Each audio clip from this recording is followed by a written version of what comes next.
তুমি আমার হাত কেটে ফেলেছিলে আর এই ঘড়িটা শুধু আমার। সান্ডার বলে, আমি এখানে ঘড়ির জন্য আসিনি, আমি তো এসেছি একে নিতে। হেই হোয়াটসঅ্যাপ গাইজ, কেমন আছেন সবাই? এক্সপ্লেন করতে যাচ্ছি বেন 10 আলটিমেট এলিয়েনের একটা খুবই অসাধারণ পর্ব, যেখানে আমাদের হিরো বেন এমন একটা মেয়ের আবেগে পড়ে যে কিনা আসলে কোনো মেয়েই নয়। মেয়ে নয় তাহলে সে কি, কোনো বহুরূপী ছেলে নাকি কোনো মেশিন? যারা বেন 10 দেখেন তারা হয়তো এর অ্যান্সারটা জানেন। তো কারা কারা বেন 10-এর ফ্যান রয়েছেন তারা কমেন্ট বক্সে কমেন্ট করে জানান। তো কোনো দেরি না করে সরাসরি চলে যাচ্ছি মূল পর্বে, ছোট্ট একটা ইন্ট্রোয়ের পরে।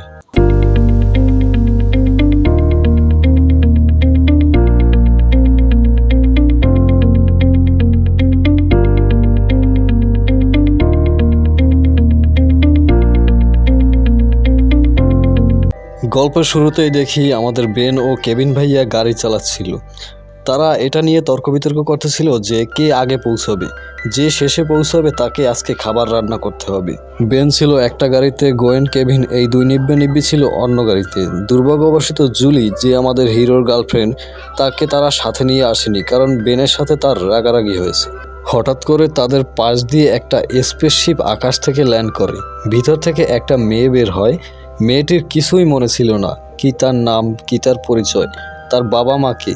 সে শুধু এইটুকুই বলে যে ইউনেস। আমরা মনে করি ইউনেস হলো মেয়েটির নাম। মেয়েটির একটা বিশেষ ক্ষমতা রয়েছে, তা আমরা একটু পরেই জানতে পারবো।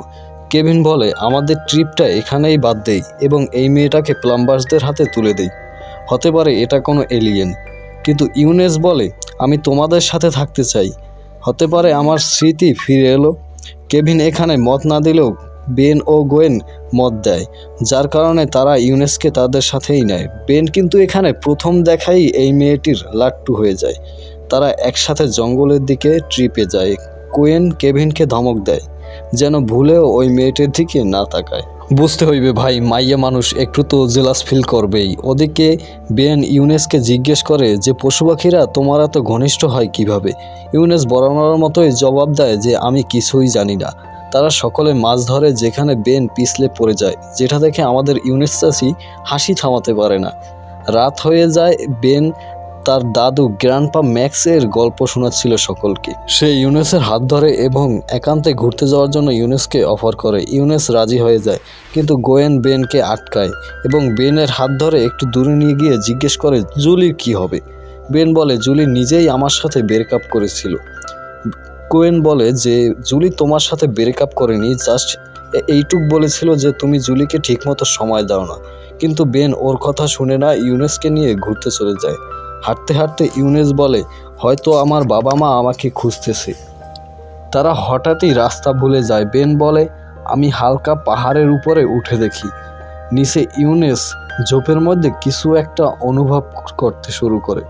কাছে গিয়েই দেখে একটা ভয়ানক ভাল্লুক। উপর থেকে বেন তাকে দেখে আর্মাট্রিলোতে ট্রান্সফর্ম হয়, মাটি খুঁড়ে নিচে আসে এবং দেখে ভয়ানক ভাল্লুকটিও ইউনেসের খুব ঘনিষ্ঠ হয়েছে।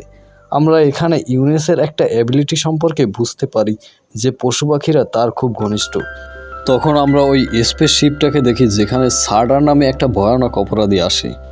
আসলে সে ইউনেসকে খুঁজতে এসেছে। এখানে ইউনেস বেনকে খুব সুন্দর কয়েকটা ফুল দেখায় এবং একটু পরে 3টা খরগোশ ইউনেসের পাশে এসে বসে। তখন একটা খরগোশ ইউনেস হাতে নেয় এবং বেনকে বলে খরগোশটার মাথার উপর হাত রেখে অনুভব করতে। বেন খরগোশটির উপর হাত রাখে এবং হঠাৎই হাত ছড়িয়ে ইউনেসের হাতের উপর রাখে। তখন তারা দুজনে একটু দুষ্টুমি করতে চাইছিল মনে হয়, কিন্তু সার্ডার ভাইয়া এসে আটকে দিল। বাচ্চারা দুষ্টুমি করে না, ইউনেসকে আমার হাতে দিয়ে দাও। বেন ছিল সার্ডারের পুরনো শত্রু। বেনকে বলে, আমি যদি আগে বুঝতাম বেন তুমি এখানে আছো, তাহলে শটটা সোজা তোমার চান্দির উপরেই ফেলতাম। বেন জবাবে বলে যে এটাই ছিল তোমার জীবনে করা সবথেকে বড় ভুল, এবং সে দ্রুতই স্পাইডার মাঙ্কিতে রূপান্তর হয়। সান্ডারকে জাল ছুঁড়ে মারে, কিন্তু সান্ডার তার জাল থেকে খুব সহজেই বেঁচে যায়। তারপর বেন 10 স্পাইডার মাঙ্কি এর আলটিমেট ফর্মে রূপান্তর হয়। লড়তে লড়তে সান্ডার বলে, নাল ভয়েডে ফেলার জন্য আমি বদলা নিতে পারিনি। যারা বেন 10 দেখেননি তারা হয়তো জানেন না যে নাল ভয়েড কি। নাল ভয়েড হলো ছোট একটা দুনিয়া বা জেলের মতো। বেন বলে, তুমি আমার হাত কেটে ফেলেছিলে আর এই ঘড়িটা শুধু আমার। সান্ডার বলে, আমি এখানে ঘড়ির জন্য আসিনি, আমি তো এসেছি একে নিতে। অর্থাৎ ইউনেসের কথা বলেছে। সান্ডার বেনকে একটা জোরদার ঘুষি মারে এবং ফেলে দেয়, ইউনেসের দিকে আগাতে লাগে। তখন ইউনেস খুবই ভয় পায়। আমরা এখানে ইউনেসের আরও একটা পাওয়ার সম্পর্কে জানতে পারি যে ইউনেস পশু পাখির শক্তি নিজের মধ্যে অ্যাবজর্ব করতে পারে। তখন সে একটা রেবিটকে হাত বোলায় এবং তার ক্ষমতা নিজে নিয়ে নেয়, লম্বা লম্বা লাফ দিয়ে দূরে কোথাও পালিয়ে যায়। সান্ডার বেনকে হুমকি দিয়ে ইউনেসকে খুঁজতে চলে যায় যে আমার রাস্তায় এসো না। অপরদিকে আমাদের কেভিন ভাইয়া নিজের হাতকেই হাতুড়ি বানিয়ে টেন্ট লাগাচ্ছিল, কিন্তু হচ্ছিলই না, লোহা ভেঙে যাচ্ছিল। গোয়েন সাহায্য করার কথা বলে, কিন্তু কেভিন বলে না, এটা ছেলেদের কাজ। গোয়েনের এখানে বেন ও ইউনেসকে নিয়ে অনেকটা টেনশন হয়, কারণ তারা গিয়েছে কিন্তু অনেকটা সময় হয়ে গেছে, এবং বলে আমাদের এই ছুটিতে 3 জনের কাটানোর কথা ছিল। মাঝখানে ওই মেয়েটা ইউনেস নামে বেন্টেনের গার্লফ্রেন্ডটা আসলো কোথা থেকে? তখন কেভিন ভাইয়া গোয়েনকে একটু সান্ত্বনা দেয় এবং বলে দেখো, বছর খানিক আগেও কিন্তু তোমরা দুজন ছিলে, তোমাদের মাঝে এই দেখো আমি আসলাম, এভাবে ও হয়তো এসেছে, একটু অ্যাডজাস্ট করে নিতে হবে। বেন হাঁপাতে হাঁপাতে আসে এবং জিজ্ঞেস করে ইউনেস কোথায়? কেভিন বলে ভাই, তোর তো কোনো গার্লফ্রেন্ডই ঠিক না। বেন বলে সার্ডার আমাদের উপর আক্রমণ করেছিল, আমরা আলাদা হয়ে গিয়েছি। গোয়েন বলে আমার দেয়া কাপড় পরে আছে ইউনেস, তো সহজেই আমি ওকে খুঁজে পাবো। কেভিন বলে সার্ডার দামি জিনিসের পিছে ঘুরে, হয়তো ইউনেসের কোনো দামি জিনিস ওর লাগবে।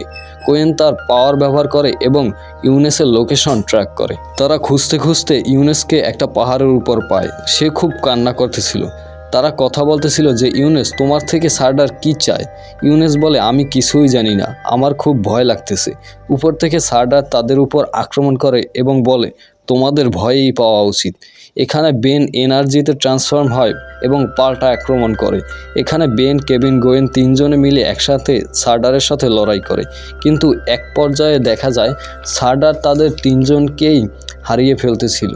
সার্ডার অনেক পাওয়ারফুল ছিল, 3 জনই খুবই আহত হয়ে যায়। সার্ডার ইউনেসকে বলে তুমি জানতে চাও না তুমি কে? আমি বলতে পারবো তুমি কে, আমার কাছে এসো। ইউনেস কাছে যেতেই সার্ডার ইউনেসের ঘাড়ে একটা বাটন চেপে দেয় এবং ইউনেসকে ছোট্ট একটা মেশিনে রূপান্তর করে ফেলে। এটাকে বলে ইউনিট্রিক্স। ইউনিট্রিক্স হলো একটা মেশিন বা প্রোডাক্ট, বলতে পারেন যে একটা রোবট। কিন্তু বেন এর এই বিষয়টা মানতে খুবই কষ্ট হয়ে যায়। আরে ভাই, কি সুন্দর একটা মেয়ে যার প্রতি ওর ফিলিংস জন্মেছে, এখন যদি দেখে সে কোনো মানুষই নয়, সে হলো একটা জাস্ট রোবট, তখন তো একটু খারাপ লাগবেই। সার্ডার ভাইয়া ইউনিট্রিক্সকে নিয়ে চলে যাচ্ছিল।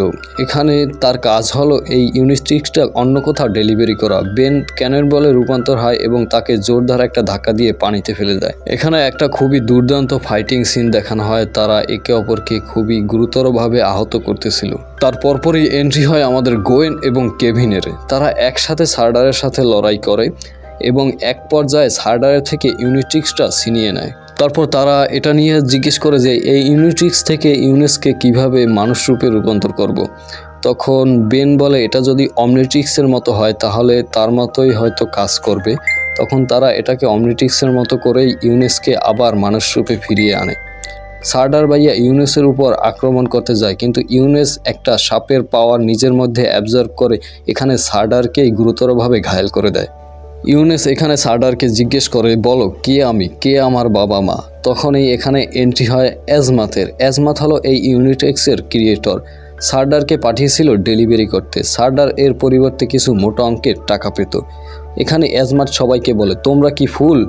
তোমরা নিজেরাই মারামারি করতেছো। মারামারি করবার আগে একবার নিজেরা ঠিকভাবে কথাবার্তা বলে নিতে পারতে, তাহলে এত ঝামেলা হতো না। এখানে বেন ভাইয়া ইউনেসকে ভুলতেই পারতেছিল না, কিন্তু কিছু করার নেই। অ্যাজমাথ তারপর ইউনেসকে সাথে নিয়ে যায়। ইউনেস যাবার সময় বেনের হাতে একটা কিছু দিয়ে যায়। তখন গোয়েন কেভিন জিজ্ঞেস করে তোমার হাতে ইউনেস ওটা কি দিয়ে গিয়েছে? বেন আলতো করে তার হাতটা খোলে এবং দেখতে পায় ওই যে ফুলগুলো ইউনেস দেখিয়েছিল তারই একটা ফুল বেনের হাতে ইউনেস দিয়ে গিয়েছে। এবং এই অসাধারণ কাহিনীটা এখানেই শেষ হয়।